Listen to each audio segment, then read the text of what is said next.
Assalamualaikum warahmatullahi wabarakatuh. Perkenalkan, nama saya Pak Usman, NIM 2019-57036. Di sini saya akan mempresentasikan laporan praktikum 4 modul pertama, perancangan tata letak perusahaan PT Mulyo Group.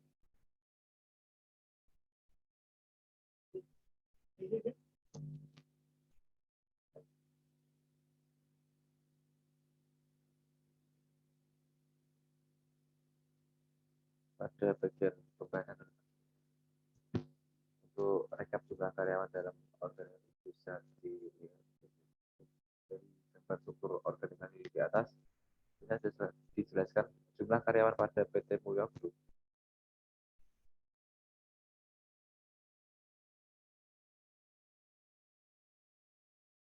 Ada tabel jumlah tenaga kerja langsung sebagai berikut. Dari gambar struktur organisasi dan tabel jumlah tenaga kerja yang dijelaskan di atas, maka jumlah karyawan rekap jumlah tenaga kerja tidak langsung bisa dilihat pada tabel di bawah ini.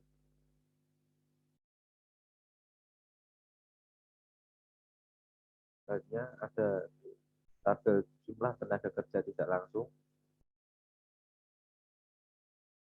ada jabatan dan juga jumlah. Selanjutnya ada data produksi, yaitu JIP, rekap minimum quality, rekap jumlah produksi.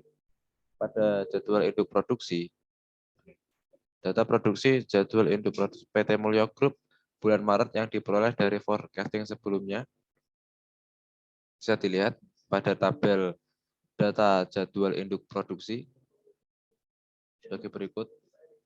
Selanjutnya ada rekap minimum quantity, merupakan data minimum quantity hasil dari praktikum teknik industri terintegrasi 2 pada modul material requirement planning dengan data sebagai berikut.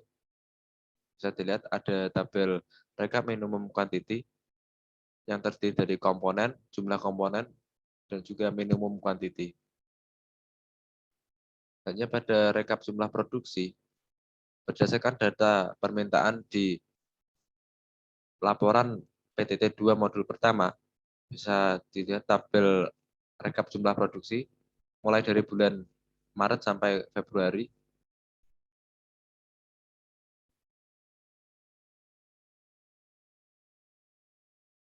Kemudian untuk jumlah mesin yang digunakan dalam memproduksi rak sepatu pada PT Mulyo Group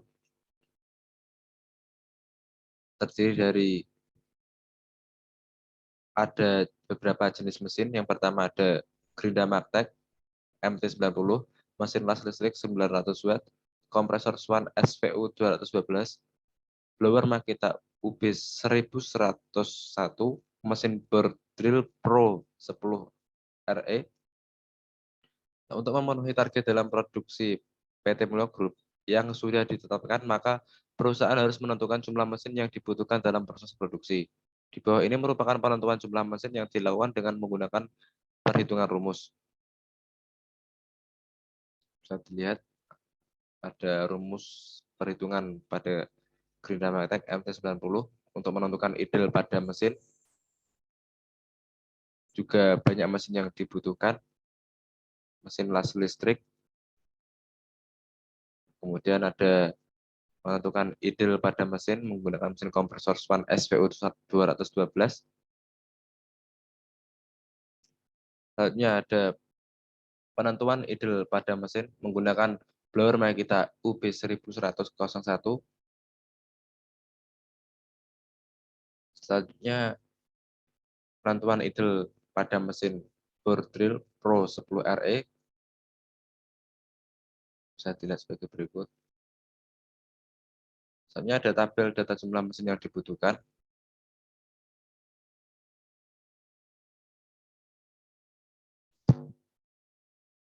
Selanjutnya ada ukuran komponen produk. Berikut ini merupakan data ukuran dari komponen rak sepatu dan bahannya pada PT Mulyo Group. Pada tabel ukuran komponen rak sepatu, ada beberapa komponen dari Bill of Material Product rak sepatu. Di antaranya ada part number, nama komponen, ukuran, dan juga bahan. Pada layout stasiun kerja, PT Mulya Group menggunakan metode Activity Relationship Diagram atau ARD menggunakan software Microsoft Visio. Bisa dilihat gambarnya sebagai berikut pada stasiun kerja. Layout stasiun kerja di atas dirancang dengan menggunakan metode ARD dengan sesuai urutan pengerjaan sebagai berikut. Yang pertama ada pelubangan, kedua penyambungan, ketiga pengecatan, yang keempat pemotongan, dan terakhir pengeringan. Pada tabel selanjutnya ada SK. Pada komponen nama SK terdiri dari pelubangan, penyambungan, pengecatan, pemotongan, dan pengeringan. Yang terakhir, pembahasan dan analisis. Perencanaan lantai produksi. Untuk merancang layout lantai produksi diperlukan data detail komponen secara lokasi dan juga detail fasilitas produksi sebagai berikut. Selanjutnya ada detail komponen dan lokasi proses. Yang pertama yaitu ada detail komponen. Detail komponen itu terdiri dari bahan baku besi, bahan baku aluminium, pengait, alas, penyangga, baut, dan juga jaring-jaring. Selanjutnya ada lokasi proses. Untuk lokasi proses produksi PT Mulya Group dapat dilihat pada tabel berikut, yaitu ada gudang raw material, SK1, SK2, dan juga SK, ada gudang finishing good. Selanjutnya ada penentuan fasilitas produksi. Fasilitas produksi pada PT Mulya Group yang telah disesuaikan dengan komponen dan kebutuhan mesin, antara lain sebagai berikut.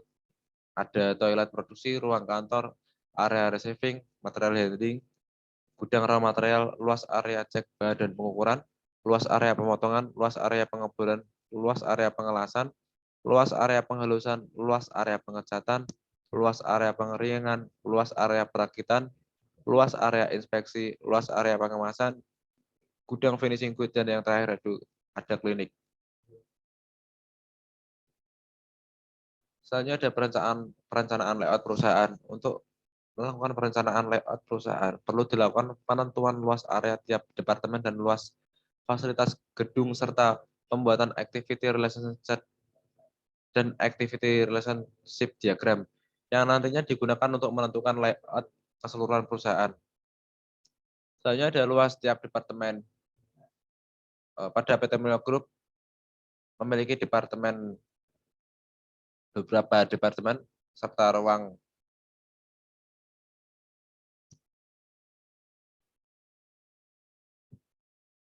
Yang pertama itu ada direktur utama, yang selanjutnya ada direktur, lobi dan ruang tamu kantor, departemen HRD, departemen pemasaran, departemen keuangan, departemen purchasing, departemen R&D, ruang sapam, dan juga ruang tenaga kebersihan.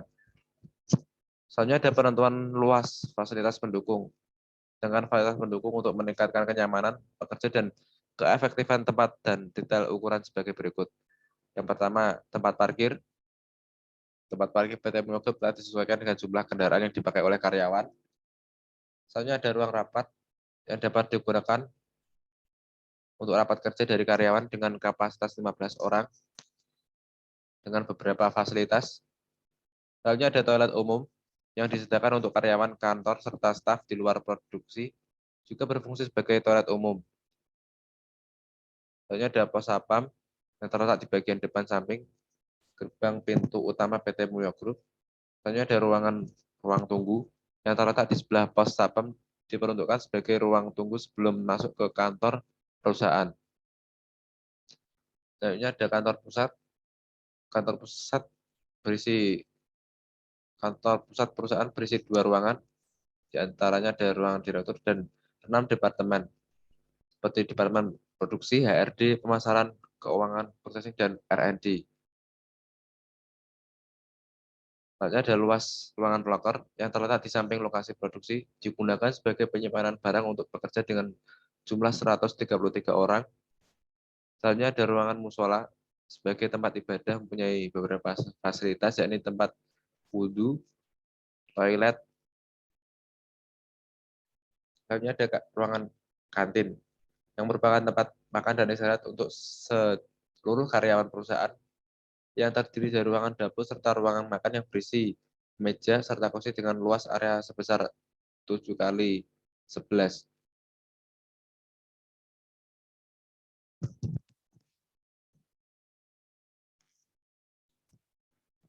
Lalu ada activity relationship chart.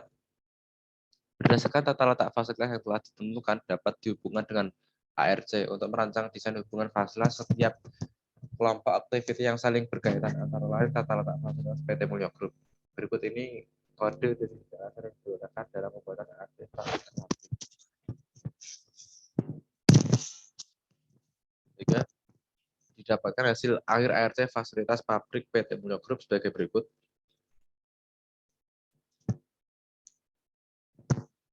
Hanya ada activity relationship diagram yang telah dibentuk, didapatkan data keterkaitan antara fasilitas pabrik yang digunakan dalam pembuatan ARD untuk menjelaskan mengenai pola hubungan aliran bahan dan lokasi dari masing-masing departemen penunjang terhadap departemen produksinya. Berikut merupakan checklist hubungan kerja antara fasilitas yang diperoleh dari ARC di atas. Kemudian dari checklist tersebut dibuat ARD alternatif dibuat dengan mencoba melihat hubungan aktivitas masing-masing departemen dengan memakai kombinasi garis dan warna yang telah distandarkan, sehingga didapatkan ARD fasilitas pabrik pada PT Mulyo Group sebagai berikut.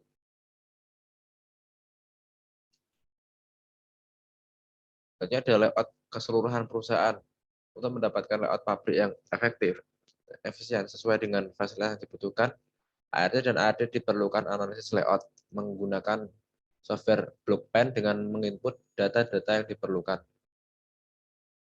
Berikutnya ada tabel kode fasilitas pabrik. Data fasilitas pabrik tersebut kemudian diolah menggunakan software Blockpen sehingga didapatkan layout dengan asensi, R-scores, dan RAL distance score paling tinggi yakni 0,75, 0,69, dan negatif 117 yang dapat dilihat pada gambar berikut. Kemudian layout tersebut dijadikan acuan pembuatan layout fasilitas keseluruhan perusahaan pada PT Mulyo Group dengan tampilan sebagai berikut.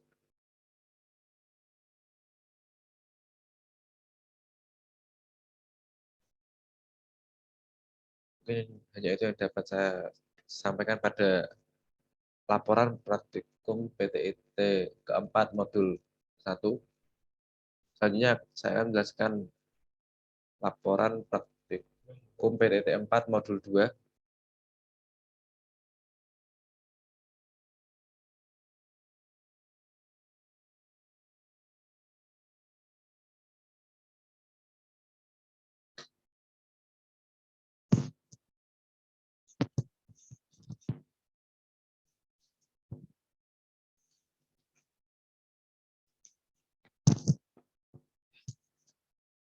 Selanjutnya yaitu laporan praktikum PTT yang keempat modul 2, analisis finansial pada PT Mulyo Group.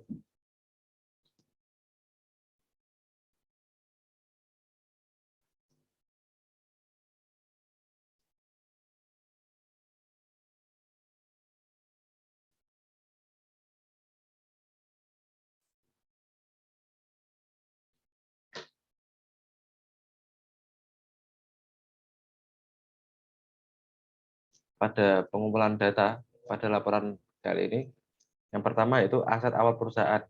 Berikut ini adalah aset-aset awal yang dimiliki pada PT Mulyo Group. Di antaranya aset perusahaan, tanah, bangunan, izin usaha, furnitur kantor, peralatan produksi, peralatan kantor, kendaraan mobil box. Dengan harga sebagai berikut. Selanjutnya ada bagian jenis-jenis biaya. Biaya pada data ini diambil pada laporan modul 2 yang terdiri dari jenis biaya, ketemu dan keterangan, dan juga input.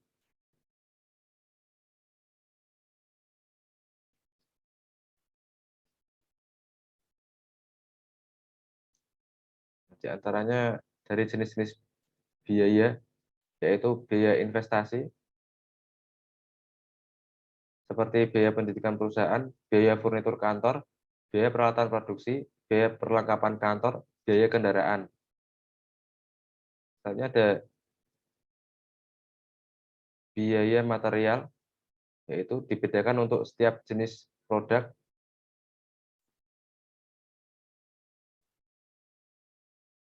Inputnya harga bahan baku, misalnya ada biaya tenaga kerja langsung,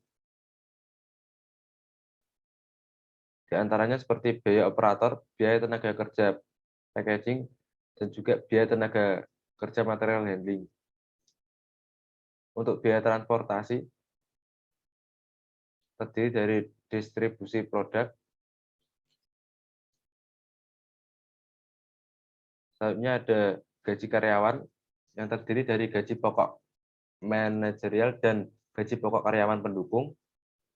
Selanjutnya ada biaya utilitas, di antaranya itu biaya listrik peralatan produksi, tarif dasar listrik, listrik peralatan kantor, biaya air, tarif air PDAM. Selanjutnya ada biaya komunikasi, di antaranya seperti tagihan telepon dan internet. Selanjutnya ada biaya pemasaran, yang terdiri dari pemasaran tiap produksi. Selanjutnya ada biaya tunjangan dan asuransi, di antaranya seperti asuransi SDM, asuransi gedung, asuransi kendaraan, biaya makan siang, tunjangan hari raya. Selanjutnya ada biaya kualitas, di antaranya seperti biaya ambil biaya garansi.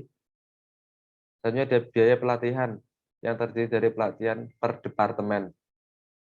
Selanjutnya ada biaya perlengkapan kantor, di antaranya seperti kebutuhan kantor, berbagai jenis perlengkapan. Selanjutnya ada biaya peralatan, seperti bangunan, 2% harga awal, perawatan setiap aset. Selanjutnya ada biaya depresiasi, di antaranya pendirian perusahaan, salvage value 50%, umur pakai 10 tahun. Selanjutnya ada furnitur kantor, peralatan produksi, fasilitas kantor, kendaraan. Saya menggunakan hanya ada ketentuan cash flow. Berikut ini adalah ketentuan cash flow pada modul 2, yaitu investasi awal adalah total aset awal perusahaan. Penjualan produk sesuai dengan hasil BIP dan setiap tahunnya terjadi kenaikan penjualan sebesar 5%. Seluruh biaya mengalami kenaikan sebesar 5% per tahun. Pajak sebesar 25%, suku bunga acuan BI repo rate adalah 4,25%, skenario perusahaan mendapatkan dia sebesar 10%. Mungkin itu yang dapat saya sampaikan pada laporan praktikum.